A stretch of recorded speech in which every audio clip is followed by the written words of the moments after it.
Hey everyone, Sue Ann Robinson, attorney at law with Legally Speaking. Today we have a special guest in the studio. I'm excited to be here with one of my favorite entertainment journalists, Michelle Madison. Hey guys, thanks for having me. Of course, welcome to the show. We have some interesting stories on the docket today. Off the top, we have the creator of the Charging Bull charging after the fearless girl. The new Cars 3 movie is adding a new character, and Real Housewives of Atlanta star Phaedra Parks lands in hot water. Let's get right into it.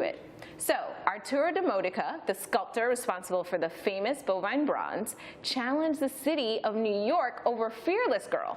He says that Fearless Girl violates his copyright laws and he wants Fearless Girl taken down. What do you think about it, Michelle? Oh, I love Fearless Girl, but I have to agree with him. I believe that her being there changes the message. I mean, his initial thing for the Charging Bull is supposed to represent the American people and the resilience of the American people. As this happened, what happened in the stock exchange in the mid-80s, you know, we lost a lot of money, and he wanted to give that, just have something to show, hey, we're resilient. And that's what the Charging Bull initially represents. And I think the Fearless Girl changes that.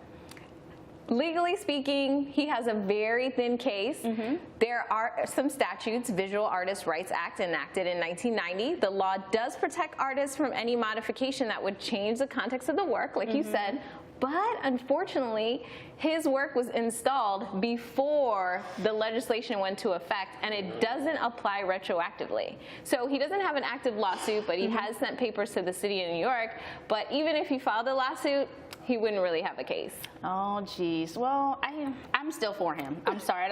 This one I don't agree with the law. I don't have a law degree. You know, I don't know anything fancy, but I do think it changes the message, because the bull now represents the male patriarchy, and the Fearless Girl is standing in front of it, and she's, you know, being resilient, which I love, but that was not the initial representation of what the bull is supposed to be. It's supposed to be our resilience as Americans. Gotcha. So, well, yeah. Hey, moving on, talking about one fearless girl and one game-changing girl to another, I hear Cars 3 is gonna have a game-changing female voice. As you know, Cars 3 seems to be like more for the boys, but in Cars 3 we're getting a new character. Her name is Cruz, and she's going to be training the main character, Lightning McQueen.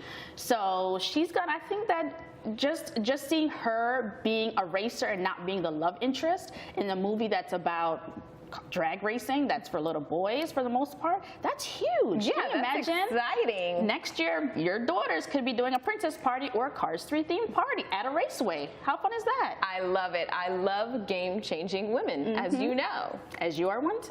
Thank you. So let's talk a little bit about Ms. Phaedra Parks, attorney at law on Real Housewives of Atlanta. What's going on with her? I hear her contract was not renewed. Well, allegedly, you know, I'm gonna have to speak legally because, you know, you are an attorney. Well, allegedly, all the ladies of the Real Housewives of Atlanta received their renewal contracts, but unfortunately, allegedly, Phaedra did not. So people are speculating that it's because she may have allegedly made up some lies about her other castmates, such as one being a lesbian, having a sex dungeon, and the same one allegedly wanting to drug another cast member and raping her.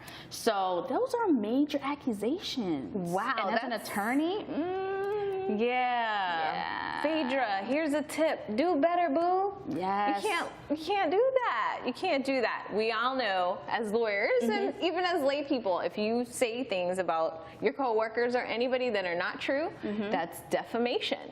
Especially if it damages the person's reputation. I mean, but in reality TV, can you really damage anyone's reputation? I think so. Really? I think so. Oh, okay. Yeah. I thought the bar was lowered a long time ago. No, I mean, Candy has a lot to protect. Her castmate has a lot to protect. If she doesn't portray that image, then Phaedra coming out with those things definitely is going to be defamation.